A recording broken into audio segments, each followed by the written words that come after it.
student, myself Anita Shokan, and today we are discussing about the achievement of economic planning. कि जो economic planning हमने की, जो 5 year planning हमने बनाई, कि हम कर पीछे देख चुके हैं कि 12 5 ईयर प्लानिंग हम क्या कर चुके हैं, कंप्लीट कर चुके हैं, और 6 1 ईयर प्लानिंग हम कंप्लीट कर चुके हैं। तो इतने सालों में क्या अचीव किया हमने, क्या कुछ अचीव करना रह गया। तो पहले हम देखते हैं कि अचीव क्या किया है हमने। तो पहले हमारी अचीवमेंट क्या रही है, इंक्रीज इन नेशनल इनकम। की जो नेशनल इनकम थी हमारी वो क्या थी, 0.5% की दर थी उसकी वृद्धि दर। तो उसमें क्या हुआ, पंचवर्षीय योजनाओं के दौरान उसकी वृद्धि दर भी क्या होगी, उसको हमने जो एक मरे हुए के समान थी, जिसमें एक जर्जर अर्थव्यवस्था में मिली थी, राष्ट्रीय आय में कोई वृद्धि दर नहीं थी हमारी, उसमें हमने क्या है, जीवन फूकने का काम किया पंचवर्षीय योजनाओं के दौरान। जीवन किस प्रकार से होगा कि औसत किसी में कितनी बढ़ी, किसी में 8.9% बढ़ी, किसी में 2.9। हर पंचवर्षीय योजना में राष्ट्रीय आय की वृद्धि दर अलग अलग रही, घटी भी है बहुतों में, लेकिन औसत यदि हम देखें तो 5% की वृद्धि दर हमारी पंचवर्षीय योजनाओं के फलस्वरूप राष्ट्रीय आय की हो गई थी। तो 0.5 जो वृद्धि दर थी उसको हमने एवरेज यदि हम देखें तो पंचवर्षीय योजना में क्या कर लिया, 5% प्राप्त कर लिया। तो हम कह सकते हैं कि राष्ट्रीय आय में वृद्धि दर हमारी किसके फलस्वरूप हुई, पंचवर्षीय योजनाएं अपनाने के फलस्वरूप हुई।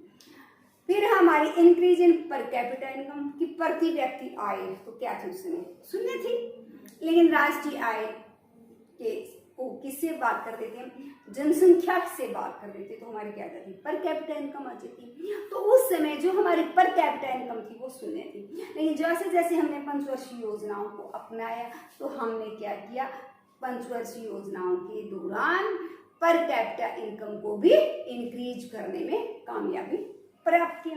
ठीक है, तीसरी में कम होगी, वो कभी कम हुई कभी बढ़ी, लेकिन 0 थी उससे हम क्या हो गए, ऊपर उठ गए।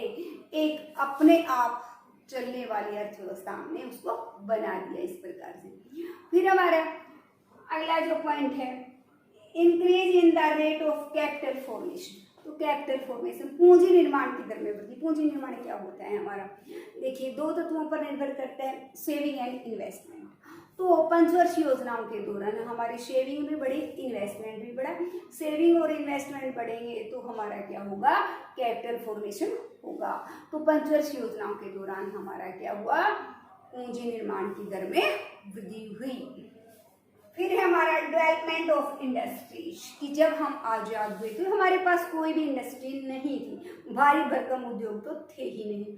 तो आजाद होने के बाद हमने क्या किया, दूसरी पंचवर्षीय योजनाएं देख लो, तो उसमें तो हमने सिर्फ भारी भरकम उद्योग लगाने पर ही ज्यादा महत्व दिया था, उसकी तरफ ध्यान दिया था। हर पंचवर्षीय योजना में हमारा लक्ष्य ये रहा कि हम क्या करें, हमने फटाफट से उद्योगों की तरफ ध्यान दिया, ज्यादा से ज्यादा मात्रा में क्या लगाए, उद्योग लगाए। और इसी कारण आज भारत क्या है, 10वीं औद्योगिक अर्थव्यवस्था बन गया। तो जिसके पास बिल्कुल नहीं थे वो 10वीं बन गया, तो बहुत बड़ी क्या है, अपने आप में एक उपलब्धि। किसके कारण हुई, वो पंचवर्षीय योजनाओं के कारण, कि हमने अपना एक ऑब्जेक्टिव रखा कि इतना इस साल इतने उद्योग लगाने, और वो ऑब्जेक्टिव हमने क्या किया, गेन भी किया। आज हर तरह के उद्योग भारत में हैं, चाहे वो लोहा उद्योग है, इस्पात उद्योग है, इंजीनियरिंग का सामान बनाने वाले हैं, मशीनें बनाने वाले। जब आजाद हुए थे तो सारी की सारी मशीनें हमें क्या करनी पड़ी थी, दूसरे देश से आयात करनी पड़ी थी। तो बैलेंस ऑफ पेमेंट क्या हो गया, हमारा अनफेवरेबल हो गया। अब सारी की सारी मशीनें हम अपने देश में बनाते हैं। इसके अलावा हम क्या करते हैं, हम बढ़िया से बढ़िया जो सामान हमारे पास नहीं है उसको भी अब बाहर से आयात करके अपने उद्योगों में तैयार करके फिर से क्या कर देते हैं, निर्यात कर देते हैं। हमारे लोगों को उसके फलस्वरूप क्या मिलता है, मूल्य वृद्धि करते हैं, वो मूल्य भी हमें मिल गया और हमारे लोगों को रोजगार भी मिल गया। फॉर एग्जाम्पल हम देख सकते हैं, डायमंड हमारे देश में नहीं है, काजू हमारे देश में नहीं, लेकिन हमारे देश में क्या है, सबसे बढ़िया जोहरी तो है। हमारा उद्योग उनको क्या करता है, मंगवा लेता है, पहले आयात करते हैं और फिर उसी माल को क्या करते हैं, बढ़िया से बढ़िया आभूषणों में उनको तराश करके फिर से हम क्या कर देते हैं, निर्यात कर देते हैं। उसी प्रकार काजू है, हमारा उद्योग क्या करता है, काजू को फ्राई करके फिर से निर्यात कर देता है। तो इसी प्रकार से आज भारत में हर वस्तु बनाने के उद्योग हैं, चाहे वो हमारा कंप्यूटर है, भारत के कंप्यूटर सॉफ्टवेयर पूरी दुनिया में जानी जाती हैं। तो इस प्रकार से आज भारत सुई से लेकर जहाज तक स्वयं बनाने की क्षमता रखता है। तो ये किसके कारण हुआ? ये हुआ हमारा पंचवर्षीय योजनाओं के कारण। फिर है हमारा institutional reforms in agriculture and green revolution, कि कई संस्थागत सुधार हुए। पहले जो बिचौलिए थे किसके बीच में? सरकार और जो वास्तव में लैंड पर वर्क करते थे, जो किसान थे, उनके बीच में। तो कई उन बिचौलियों को क्या कर दिया? अब समाप्त कर दिया। अब सीधा ही हमें जो टैक्स है, लगान है, वो किसको देना होता है? सरकार को देना होता है। तो इस प्रकार से वो बिचौलियों का रोल क्या हो गया? खत्म हो गया। तो इससे एग्रीकल्चर क्या हुआ? डेवलपमेंट हुई। उसके बाद भूमिका क्या किया गया? चकबंदी कर दी गई आजादी होने इन पंचवर्षीय योजनाओं के दौरान। चकबंदी में क्या हुआ कि जो खेतों के टुकड़े, एक किसान के खेत के टुकड़े क्या थे, 4 जगह पर बिखरे हुए थे, उनको उसी आकार के खेत क्या दे दिए गए। मान लो 2 जगह भूमि बंजर थी, 2 जगह भूमि क्या थी? उपजाऊ थी। तो उसको एक जगह तो उतने ही आकार के उपजाऊ खेत दे दिए गए, दूसरी जगह पर उसको बंजर जमीन के दे दिए गए। तो 4 जगह की जगह उसकी जमीन क्या होगी? 2 जगह होगी। अब उसको उस खेती पर आधुनिक यंत्र का प्रयोग करना क्या हो गया? आसान हो गया। अब 4 किले 4 जगह होंगे, तो ना तो वो नहर का पानी लगा सकता, क्योंकि कुछ मिनट आएंगी, नाके में बढ़ेंगी, तब तक वाड़ खत्म हो जाएगा। तो अब उसके लिए इजी हो गया, एक जगह मान लो 4 किले उसको मिल गए, तो जो पानी इकट्ठा होगा कम से कम एक टाइम में उसको आधा किला 1 किला जो भरा जाएगा वो भर सकता है। अब वो 4 जगह पर देख रेख के लिए फिरता था कि पहले उस खेत को संभालूं, उसको संभालूं, उसको, अब वो उसका टाइम बच गया। एक जगह पर वो 4 किले अलग अलग होने के कारण ट्रैक्टर का यूज नहीं कर सकता था। अब वो उस मशीन का, ट्रैक्टर का यूज करके अच्छे प्रकार से क्या कर सकता है? खेती कर सकता है। तो ये हमारे क्या हुए? संस्थागत सुधार हुए। उसी प्रकार से फिर ग्रीन रेवोल्यूशन क्या थी?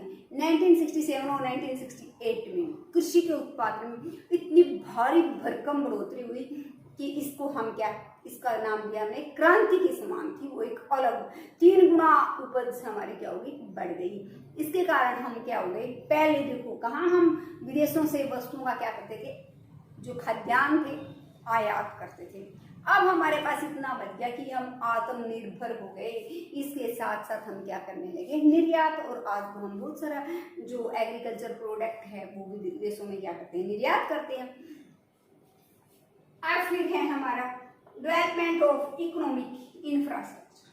तो इंफ्रास्ट्रक्चर जो है हमारा, वो हमारा क्या होता है? बेस होता है किसी इकोनॉमी को। 2 टाइप्स का होता है। एक हमारा होता है इकोनॉमिक इंफ्रास्ट्रक्चर, जिसके फलस्वरूप हमारे क्या होते हैं? जो इंडस्ट्री है, जो एग्रीकल्चर है, इन दोनों का क्या होता है? डेवलपमेंट होती है। इसमें हमारे क्या यातायात के साधन है, संचार के साधन है, हमारे ऊर्जा के साधन नहीं आते। तो देखो पहले हम आजाद हुए थे, ठीक है, हमें कुछ क्या मिली थी? सिर्फ रेलें मिली थी और रेलवे ट्रैक मिली थी। तो रेलवे लाइनें हमें मिली, वो अंग्रेजों ने अपने उद्देश्य के लिए क्या की थी? बिछाई थी। लेकिन बाई चांस वो हमें, उनका उद्देश्य था, लेकिन हमें वो एक पॉजिटिव पॉइंट मिला। लेकिन वो तो उन्होंने अपने मकसद के लिए वहाँ बिछाई थी जहाँ से उनको माल चाहिए था और जिस एरिया में उनको ट्रांसपोर्ट तक ले जाने में मदद। अब आज़ादी के बाद हमने उनकी संख्या क्या कर दी? बढ़ा दी। सड़कों की जहाँ भी मंडियों तक सारी सड़कें क्या करवा दी? पक्की करवा दी। गाँव की सड़कें भी पक्की हो गई। तो कैबिनेट पंचवर्षीय योजनाओं के अधीन हमने जो बेसिक नीड्स थी उनको क्या कर दिया? पूरा करवा दिया। जो आधारिक संरचना थी, कौन सी? आर्थिक आधारिक संरचना।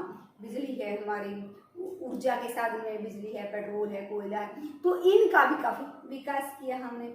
संचार के साधन में आप टेलीफोन देख लो, तो आज चाहे कोई रद्दी चुभता है, चाहे कोई भी कार्य करता है, मैं ये नहीं कहती कि वो एक हाई लेवल का बिजनेसमैन है, उसको कॉल आती है, उसको जरूरत नहीं। हर घर में जितने बंदे हैं उतने ही टेलीफोन सबके पास उपलब्ध। तो इनकी प्रारंभ हम पंचवर्षीय योजनाओं में बेस को सुदृढ़ करने के लिए संचार के साधनों का विकास किया गया। धीरे धीरे इनका इतना डेवलपमेंट हो गया। तो ये सारी हमारी क्या है? इसके फलस्वरूप देखो मंडियां पक्की मिलेंगी, सड़कें अच्छी मिलेंगी, यातायात के साधन सस्ते मिलेंगे, तो किसान क्या करेगा? खेती का विकास होगा, वो अपनी फसल को क्या ले जा पाएगा? मंडियों तक ले जा पाएगा। तो इस प्रकार से क्या हुआ? एग्रीकल्चर का डेवलपमेंट हुई, उद्योगों का डेवलपमेंट हुई, कच्चा माल को लाना ले जाना उनके लिए क्या हो गया? आसान हो गया। फिर है हमारा development of social infrastructure. Social infrastructure का हमारा क्या मतलब है कि सोशल इंफ्रास्ट्रक्चर क्या है, इसमें हमारा क्या आ जाता है, हमारी एजुकेशन आ गई, हमारी हेल्थ आ गई। तो पहले हेल्थ फैसिलिटी थी ही नहीं, लेकिन धीरे धीरे क्या हो गया, जब हम आज़ाद हुए हमने इस तरफ, पहले क्या है, हैजा है, चेचक है, ये आम बीमारियां थी, मलेरिया जैसी बीमारी हो जाती तो लोगों के मरने वालों की संख्या इतनी हो जाती कि गांव के गांव खाली हो जाते थे। लेकिन अब आज़ादी के बाद 32 साल पहले क्या थी, हमारी ओस जीवन अवधि थी हमारी, अब 67 साल हो चुकी है। तो इतना विकास हमने किया पंचवर्षीय योजनाओं के दौरान। हमने दोनों ही क्षेत्र वैसे साइमल्टेनियसली वर्क करते हैं, तो सरकारी क्षेत्र हो या प्राइवेट क्षेत्र हो, हॉस्टलों की संख्या क्या कर दी, बढ़ा दी, हॉस्टलों में बेडों की संख्या इंक्रीज होती जा रही है। तो हर प्रकार की बीमारी का हमारे देश में इलाज है। विदेशी भी हमारे देश में क्या आते हैं, बीमारी का इलाज करने के लिए बाहर से, फॉरेन से यहाँ इंडिया में आते हैं। तो बढ़िया से बढ़िया हमारे देश में क्या है, वो फैसिलिटी हमारे देश में डॉक्टर फैसिलिटी है। तो इस प्रकार से हमारी उस प्रकार एजुकेशन देखिएगा, 82% लोग क्या थे, अनपढ़ थे जब हम आजाद हुए थे। तो धीरे धीरे क्या हो गया, अब हम ये कर दिया कि प्राइमरी जो एजुकेशन है वो सबके लिए कंपलसरी है।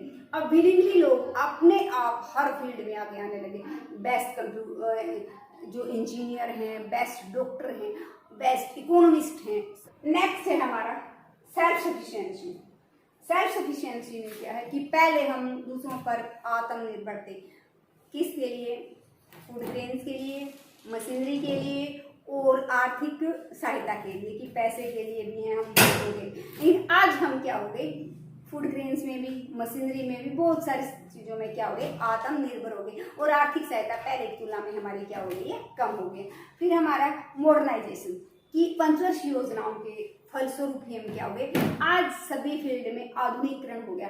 कि पहले जो है खेती में हम क्या करते थे, एग्रीकल्चर टूल की बजाय क्या करते हैं, हम मैन पावर का ज़्यादा प्रयोग करते थे, या हम इस प्रकार से पशुओं का प्रयोग करते थे, बैलों का प्रयोग करते थे। आप आधुनिक से आधुनिक मशीनों का प्रयोग करते हैं। उसी प्रकार से हमारा जिस तरह से कैलकुलेशन वगैरह हाथ से करते थे, आप देखो कंप्यूटर से है, कि कम से कम मैन हम कह सकते हैं मानव शक्ति का प्रयोग करके ज़्यादा से ज़्यादा मशीनों का हम प्रयोग करें। हर फील्ड में हमारा क्या हो गया, मॉडर्नाइजेशन हो गया है, आधुनिकीकरण हर जगह पर हम कर रहे हैं।